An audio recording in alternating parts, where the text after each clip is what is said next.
तो स्वागत है आप सभी का केमिस्ट्री सफ़र में। और आज 22 फरवरी है। आज आपका पहला एग्जाम है, पहला बोर्ड का एग्जाम है। मैं सभी यूपी बोर्ड के विद्यार्थियों को बहुत बहुत शुभकामनाएं कहना चाहूँगा, ऑल द बेस्ट कहना चाहूँगा और ईश्वर से प्रार्थना करूँगा कि आपके सारे पेपर अच्छे हों और आपका परिणाम शानदार हो। बस कुछ बातों का आप याद रखेंगे जब आप पेपर देने जाएंगे। तो प्रतिदिन आप, जब आपका एग्जाम हो रहा है, जब भी आप एग्जाम देने जा रहे हैं, तो आप अपना प्रवेश पत्र में जो भी निर्देश दिए हैं, आधार कार्ड लेके जाना है, कौन कौन से टूल बॉक्स लेके जाना है आपको, तो वो सारी चीज़ें आपको लेके जानी है। निर्देश पढ़कर निर्देशों का पालन करना है। दूसरी चीज़ आपको बहुत ज़्यादा महत्वपूर्ण है जो बता रहा हूँ कि नकारात्मकता बिल्कुल नहीं आने देनी है। सकारात्मकता के साथ, पॉजिटिव थिंकिंग के साथ आपको पेपर देना है। आपकी तैयारी भले ही कैसे भी है, लेकिन अपने नकारात्मक विचारों को अपने ऊपर हावी न होने दें।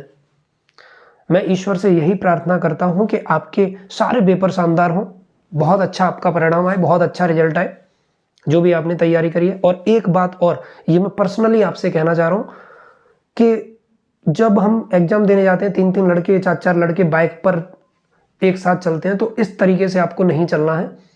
आप जा रहे हैं क्योंकि माहौल बहुत खराब चल रहा है कि आप बाइक पर जा रहे हो और ऊधम करते हुए जा रहे हो, शोर करते हुए घर पे जा रहे हो। बेटा, एक्सीडेंटल केस ना बहुत सारे हो रहे हैं, तो आपको सावधानी जरूर बरतनी है।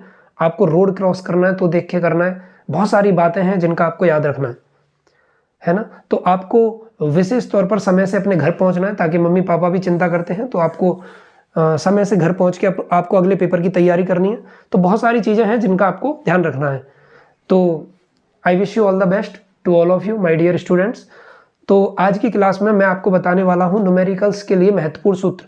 इस क्लास में मैं आपको सारे फॉर्मूले बता दे रहा हूं।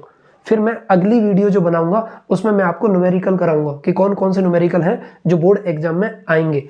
ठीक है, तो आज की क्लास में करा दे रहा हूं कि न्यूमेरिकल करने के लिए कौन कौन से फॉर्मूले आपको प्रिपेयर करने हैं, कौन कौन से फॉर्मूले तैयार करते हैं।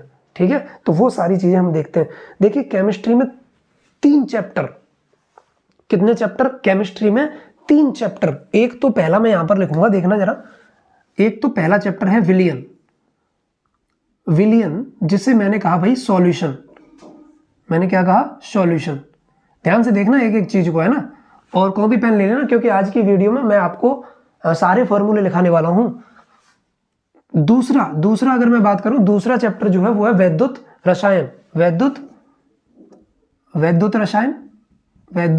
रसायन, यानी कि इलेक्ट्रोकेमिस्ट्री। और तीसरा जो चैप्टर है वो है रासायनिक बलगतिकी, यानी कि केमिकल काइनेटिक्स। रासायनिक बलगतिकी, इसे मैं कहूंगा केमिकल काइनेटिक्स। ये 3 चैप्टर ही हैं। ये 3 चैप्टर ऐसे हैं जिनमें से न्यूमेरिकल पेपर में आएगा। इसके अलावा किसी भी चैप्टर में से आपका न्यूमेरिकल नहीं आएगा। पहले तो आप ये वाली बात क्लियर कर लीजिए कि पूरी इंटर की केमिस्ट्री जो आप पेपर देने जाएंगे इंटर का, उस केमिस्ट्री में आपके 3 चैप्टर कौन कौन से? एक तो विलियन, दूसरा वैद्युत रसायन और तीसरा रासायनिक बलगतिकी। यही 3 चैप्टर ऐसे हैं जहां से आपका न्यूमेरिकल आएगा। इन्हीं 3 चैप्टर के न्यूमेरिकल करने के लिए आज मैं इन तीनों चैप्टर के सारे फॉर्मूले इस वीडियो में बताने वाला हूं आपको। तो आपको यह पता होना चाहिए कि कौन कौन से चैप्टर हैं जिनसे आपका सवाल आएगा। तो एक बार मैं वीडियो को चेक कर लेता हूं, आप देख लीजिए, है ना।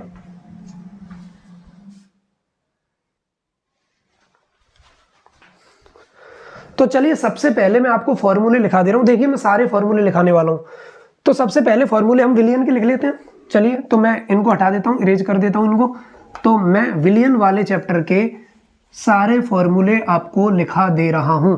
ये देखिए, पहला वाला जो मैंने टिक कर दिया यहां पर, विलियन, इसके मैं आपको फॉर्मूले लिखाने वाला हूं। तो आप डाल लीजिए मेरे साथ विलियन। कौन कौन से महत्वपूर्ण फॉर्मूले हैं? तो देखिए, सबसे पहले आपको यहां पर मोल का फॉर्मूला लिख लो। मोल का फॉर्मूला N = W/M। W हो गया पदार्थ का द्रव्यमान और ये हो गया आपका मॉलिक्यूलर मास, यानी कि पदार्थ का आणविक द्रव्यमान। ये पदार्थ का द्रव्यमान, ये पदार्थ का आणविक द्रव्यमान बोल रहा हूं, आप लिख लेना कॉपी में। यहां पे मैं लिखूंगा मोलरता। तो मोलरता होती है कैपिटल M बराबर W B into 1000 upon M B into V, किस में, एम एल में। तो ये वाला फॉर्मूला आप याद रखेंगे। देखिए बी का मतलब अगर मैं कहीं बी लिख रहा हूं तो बी का मतलब है विलेय, विलेय मतलब जो कम मात्रा में होता है। अगर मैं ए लिख दूंगा तो उसका मतलब है विलायक। जी हमने मान लिए कि बी विलेय है, तो ये विलेय का द्रव्यमान और ये विलेय का आणविक द्रव्यमान, ये हो गया विलयन का आयतन, किसमें, मिलीलीटर में। तो ऊपर 1000 का गुणा कर दिया, ठीक है ना। तो मोलरता के बाद फॉर्मूला किसका लिखेंगे, मोललता का। मोललता का फॉर्मूला हो जाएगा स्मॉल m इक्वल टू, देखिए सेम फॉर्मूला है, थोड़ा सा अंतर आएगा, W B into 1000 upon M B into क्या लिख देंगे यहाँ पर, डब्ल्यू ए, किसमें, ग्राम में। तो ये फॉर्मूला हो गया आपका मोललता का फॉर्मूला हो गया। एम बी क्या है, विलेय का आणविक द्रव्यमान, ये विलायक का द्रव्यमान और ये विलेय का द्रव्यमान। ये इन चीजों का विशेष ध्यान रखेंगे, ए को विलायक माना है मैंने और बी को विलेय माना है। तो चलिए अब बात करते हैं मोल प्रभाज। किसके फॉर्मूले की बात करते हैं हम, मोल प्रभाज या मोल अंश की बात करते हैं। इसे एक्स से रिप्रेजेंट करते हैं, दिख रहा है ना आपको, मैं नीचे लिखता चला जा रहा हूं, है ना। मैं एक बार चेक कर लेता हूं, सही है। मोल प्रभाज तो आपको साफ दिखाई दे रहा है। मुझे आना पड़ता है ना, घूम के देखने आना पड़ता है। मोबाइल से वीडियो बना रहा हूं, ऊपर काफी लाइट है, बोर्ड पे थोड़ी सी लाइट आ रही है, कोई दिक्कत नहीं है, आप लिखिए मेरे साथ साथ। तो मोलों की संख्या बट्टे कुल मोलों की संख्या, ये क्या होता है, इसका फॉर्मूला मोलों की संख्या बट्टे कुल मोलों की संख्या।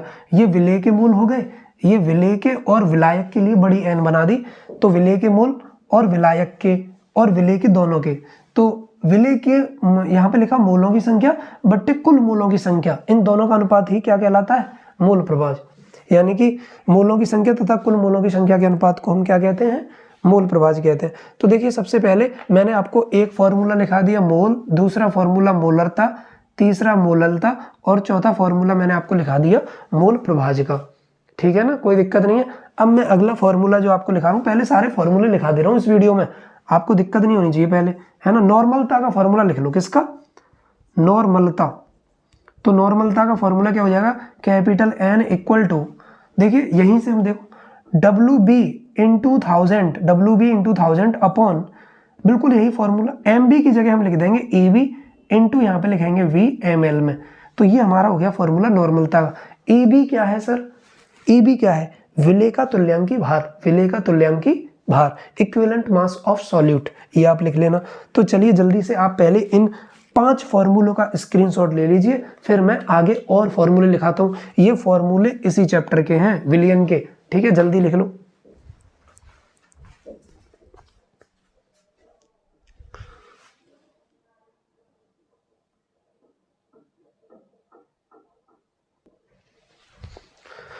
तो देखिए 5 फॉर्मूले मैंने आपको लिखा दिए। अब छठवां फॉर्मूला हम लिखेंगे 6 नंबर, द्रव्यमान प्रतिशतता।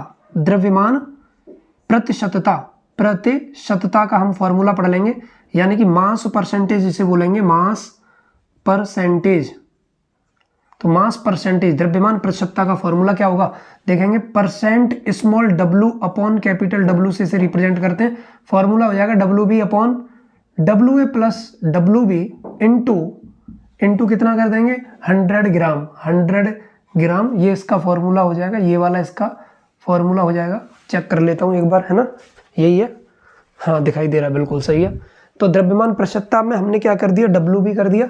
अगर आयतन प्रतिशतता होती है, मतलब वॉल्यूम परसेंटेज होता, आयतन प्रतिशतता, आयतन प्रतिशतता का अगर फॉर्मूला होता दोस्त, तो मैं यहाँ पर percent small V upon capital V equal to V B, ये विलेय का आयतन हो गया ना, इंटू 100 ग्राम अपॉन, विलेय का आयतन है तो ग्राम की जगह यहाँ पर लिख लो ml, क्या लिख लो यहाँ पर ml, 100 ml लिख लो, आयतन की बात हो रही है विलियन के, तो यहाँ पर लिख लो VA प्लस VB, यानी कि विलियन का कुल आयतन हो गया ये, विलायक का आयतन प्लस विलेय का आयतन, ठीक है ना। तो आयतन प्रतिशतता के बाद अगर मैं बात करूं द्रव्यमान आयतन प्रतिशतता की, किसकी, मास वॉल्यूम परसेंटेज, द्रव्यमान आयतन प्रतिशतता, प्रतिशतता की अगर मैं बात करूंगा तो percent small W upon capital W equal to, यहां पर मुझे क्या करना है, ये W B into 100 ml upon V A plus V B, द्रव्यमान आयतन। तो यहाँ पे देखो small W upon capital W नहीं होगा, यहाँ पे होगा वी, क्योंकि देखो द्रव्यमान वाला डब्ल्यू ऊपर हो गया, आयतन वाला वी नीचे हो गया, तो V A plus V B, ये फॉर्मूला हो जाएगा किसका, द्रव्यमान आयतन प्रतिशतता के लिए ये वाला फॉर्मूला लिख देंगे। अब बात करें अगर पीपीएम की, पीपीएम में सांद्रण की, तो पीपीएम में क्या लिखेंगे, WB into 10⁶ upon WA plus WB। ये विलयन का द्रव्यमान हो गया, ये विलय का द्रव्यमान 10⁶ बार। अगर पीपीबी की बात करूं तो 10वां फॉर्मूला क्या बन जाएगा, PPB equal to WB into 10⁹ upon WA plus WB। सारे फॉर्मूले लिखा दूंगा आपको एक ही वीडियो में, लेकिन यहाँ से क्वेश्चन बोर्ड एग्जाम में बहुत ज़्यादा नहीं आते, कम क्वेश्चन आते। जो आगे फॉर्मूले लिखाऊंगा, इसके बाद जो फॉर्मूले लिखा रहा हूँ वो आपके बोर्ड एग्जाम के लिए काफ़ी इंपॉर्टेंट है, तो उन फॉर्मूलों पे आप ज़्यादा फोकस करना, ठीक है। लेकिन ये आपको पता होने चाहिए बेसिकली। तो चलिए स्क्रीनशॉट ले लीजिए।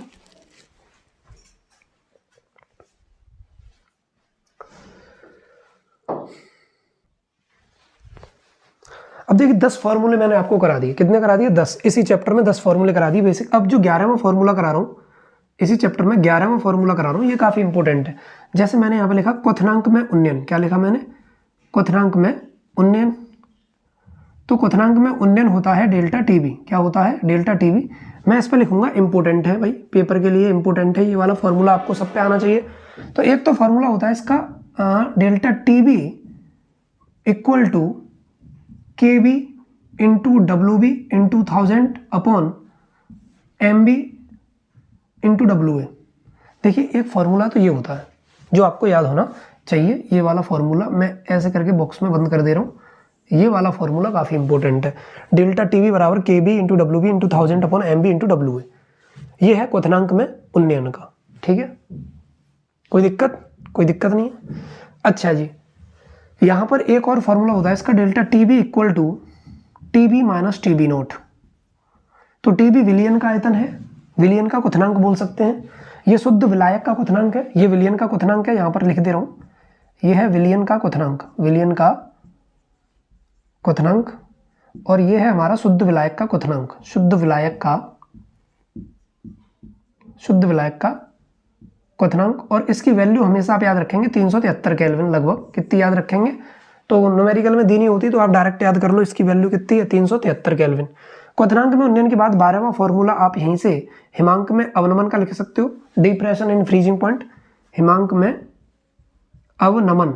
तो हिमांक में अवनमन क्या होता है, डेल्टा TF, क्या होता है भाई, डेल्टा TF होता है। तो यहाँ पे लिख दो डेल्टा TF बराबर KF इंटू, सेम वही है, WB into 1000 upon MB into WA।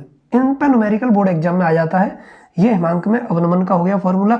सबसे पहले स्क्रीनशॉट ले लो इनका, delta TF equal to TF nought minus TF। बिल्कुल देखो इसका उल्टा हो गया, नोट इसमें बाद में लगा, इसमें पहले लगा। ये शुद्ध विलायक का हिमांक, ये विलयन का हिमांक है ना।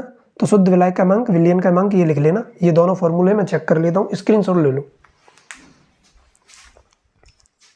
सही है, आपको दिखाई दे रहा है, कोई दिक्कत नहीं है। तो ये क्वथनांक में उन्नयन, मैं इसको भी इंपोर्टेंट लिखूंगा, ये बोर्ड एग्जाम के लिए इंपोर्टेंट है, ठीक है ना। इन दोनों पे सवाल आता है पेपर में। तो डेल्टा TF बराबर KF into WB into 1000 upon MB into WA, ठीक है। ये वाली चीज़ आपको पता होनी चाहिए। ये दोनों ही फॉर्मूले काफ़ी इंपॉर्टेंट है। चलिए 12 फॉर्मूले करा दिए।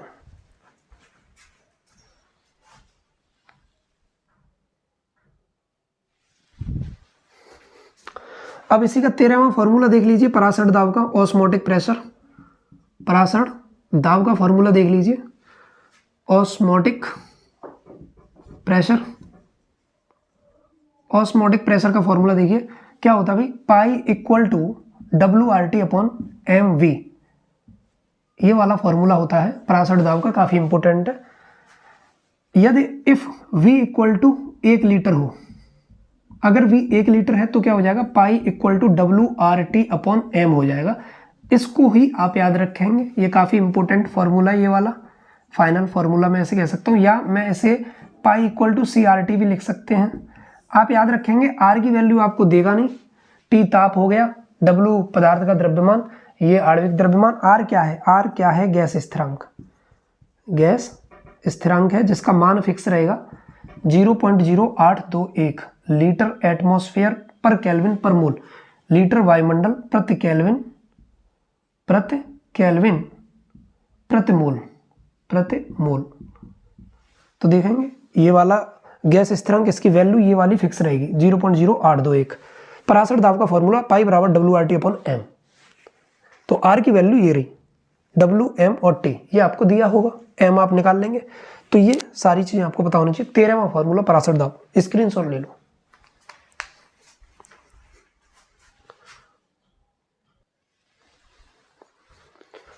तो 14वां फॉर्मूला आप लिख लो राउल्ट के नियम का, कुल वाष्प दाब वाला, कुल वाष्प दाब विलियन का जो निकालते हैं हम, P equal to P nought A X A plus P nought B X B.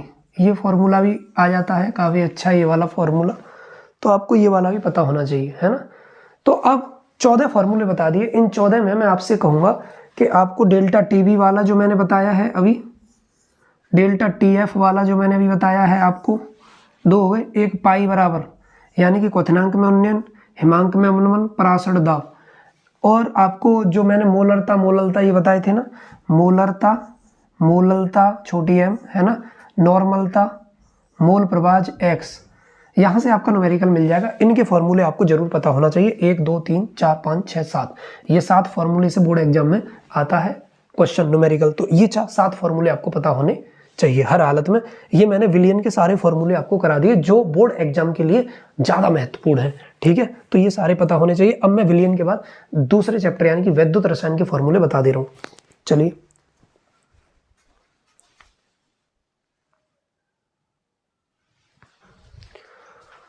चलिए तो मैं यहाँ पर रखूँगा, ये दूसरा चैप्टर है हमारा, और यहाँ पर मैंने लिख दिया वैद्युत रसायन। वैद्युत रसायन मैंने यहाँ पर लिख दिया इलेक्ट्रोकेमिस्ट्री, इलेक्ट्रोकेमिस्ट्री, ठीक है, ये मैंने लिख दिया यहाँ पर। अब इसके महत्वपूर्ण फॉर्मूले देखते हैं। देखिए पहला फॉर्मूला आप याद रखेंगे ये वाला, E cell equal to E cathode minus E anode, E cathode minus, इस पर न्यूमेरिकल आता है पेपर में हर बार बोर्ड एग्जाम में, तो ये इंपोर्टेंट फॉर्मूला, तीनों के तीनों इंपोर्टेंट है। दूसरा मैं नष्ट इक्वेशन लिख दे रहा हूँ, नष्ट समीकरण लिख दे रहा हूँ। तो क्या है, ई बराबर E note minus 2.303 R T upon n F log 10 1 upon M N plus. ये मैंने जो लिखा है वो क्या है, ये है नष्ट समीकरण है। ये क्या है, नष्ट समीकरण है, ये नष्ट समीकरण। तो ये आपको याद रखना है, ये मैंने नष्ट समीकरण यहाँ पे लिख दिया है। ये पेपर में कई बार पूछा गया क्वेश्चन। एफ यहाँ पर फैराडे स्थिरांक है और आयनों की संयोजकता है एन। फैराडे स्थिरांक 96,500 कूलम इसकी वैल्यू होती है। आर का मान यहाँ पर होता है 8.314, है ना, ये लिख सकते हैं आर का मान। टी तो टेम्परेचर है ही आपका। अब तीसरा जो है वो मैं ज़्यादा इंपॉर्टेंट कहूँगा, इससे भी ज़्यादा इंपॉर्टेंट कहूँगा, वो है आपका 298 केल्विन पर नष्ट समीकरण। 298 केल्विन पर नष्ट समीकरण। ये खाली नष्ट समीकरण है, ये 298 केल्विन पर नष्ट समीकरण है प्यारे बच्चों। तो अब हम क्या करेंगे, E equal to E note minus 0.0591, जब इनकी वैल्यू पुट करके मल्टीप्लाई करेंगे तो ये आ जाएगा upon N log 10 1 upon M N plus. तो ये वाला जो फॉर्मूला है इस पर न्यूमेरिकल काफ़ी आ जाता है। तो ये 3 फॉर्मूले हैं इस चैप्टर में जहाँ से आप बोर्ड एग्जाम के लिए सवाल कर सकते हैं। ये 3 फॉर्मूले, केवल 3 फॉर्मूले इस चैप्टर में जो बोर्ड एग्जाम के लिए काम के हैं। फिर मैं आगे फॉर्मूले और भी हैं लेकिन ये ज़्यादा इंपॉर्टेंट हैं, ठीक है, तो इनको आप लिख लीजिए। फिर मैं अगले चैप्टर के फॉर्मूले आपको बताता हूँ, है ना। चलिए,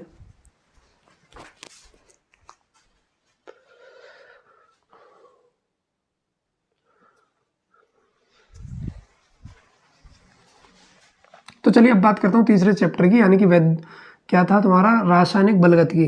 क्या था, तो मैं यहाँ पे लिखूंगा रासायनिक बलगतिकी यानी कि केमिकल काइनेटिक्स।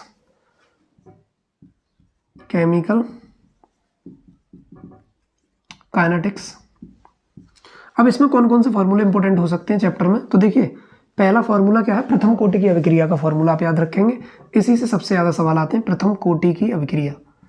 यही 2 फॉर्मूले इसके लिए इंपॉर्टेंट हैं जो बोर्ड एग्जाम के लिए काफ़ी महत्वपूर्ण है। वेरी इंपॉर्टेंट लिख दूंगा यहाँ पर, वेरी इंपॉर्टेंट पेपर के लिए। प्रथम कोटि की अभिक्रिया, तो फॉर्मूला क्या जरा बताना इसका, के बराबर 2.303 अपॉन टी लॉग 10 ए अपॉन ए माइनस एक्स। ये वाला फॉर्मूला आपको पता होना चाहिए, है ना, ये काफ़ी इंपॉर्टेंट है। ये ए क्या है, यहाँ पर प्रारंभिक सांद्रता है, प्रारंभिक सांद्रता या प्रारंभिक मात्रता हम बोल सकते हैं। ए माइनस एक्स यहाँ पर क्या है, ए माइनस शेष सांद्रता बोल सकते हैं, शेष सांद्रता, टी समय है, ठीक। के तो क्या है, दर स्थिरांक है, तो के क्या है यहाँ पर, दर स्थिरांक। तो ये आपका प्रथम कोटि की अभिक्रिया का हो गया। इसमें दूसरा और है फॉर्मूला, वो मैं आपको बता दे रहा हूँ, जल्दी से इसे लिख लो पहले। बोलो लिख लिया। तो ये जो है प्रथम कोटि की अभिक्रिया का सूत्र है। log 10 की तो हमें वैल्यू लिखनी है और कुछ नहीं करना। तो चलिए अब मैं बात करूंगा किसकी, अब मैं बात करूंगा अर्धायुकाल की, प्रथम कोटि की अभिक्रिया के अर्धायुकाल की। तो अर्धायुकाल का सूत्र क्या है, T½ = 0.693/K। ये काफी इंपोर्टेंट फॉर्मूला हो जाता है हमारे लिए। ये अर्धायुकाल का फॉर्मूला है, किसका, अर्धायुकाल। ये कई बार एग्जाम में पूछा गया है, इस पर सवाल जॉइंट में आया था। Half life period, half life मैंने ऐसे ही लिख दिया है, लास्ट है तो कोई दिक्कत नहीं है। हाफ लाइफ पीरियड, जहां ये T½ = अर्धायुकाल हो गया, अर्धायुकाल, और के जो है वो हो गया आपका वेग स्थिरांक या दर स्थिरांक भी बोल सकते हैं। अगली क्लास में मैं आपको, ये जल्दी से लिख लीजिए आप, स्क्रीनशॉट ले लो इसका, T½ = 0.693/K। जो बोर्ड एग्जाम के लिए, क्योंकि अब समय कम है हमारे पास, तो मैं ज़्यादा आपको फालतू की चीज़ें नहीं बता सकता। जो मैन है कि हाँ ये आएगा, यही हर बार आ रहा है पिछले 6-7 सालों में जो मैं पेपर देख रहा हूँ, तो मैंने वही आपको फॉर्मूले बताए हैं। अगली वीडियो में मैं आपको न्यूमेरिकल कराऊंगा, टॉप 20 न्यूमेरिकल कराऊंगा कि ये 20 न्यूमेरिकल आप पढ़ के जाइए, आपका कॉन्फिडेंस लेवल बढ़ जाएगा। मिलते हैं नेक्स्ट वीडियो में, तब तक के लिए ऑल द बेस्ट।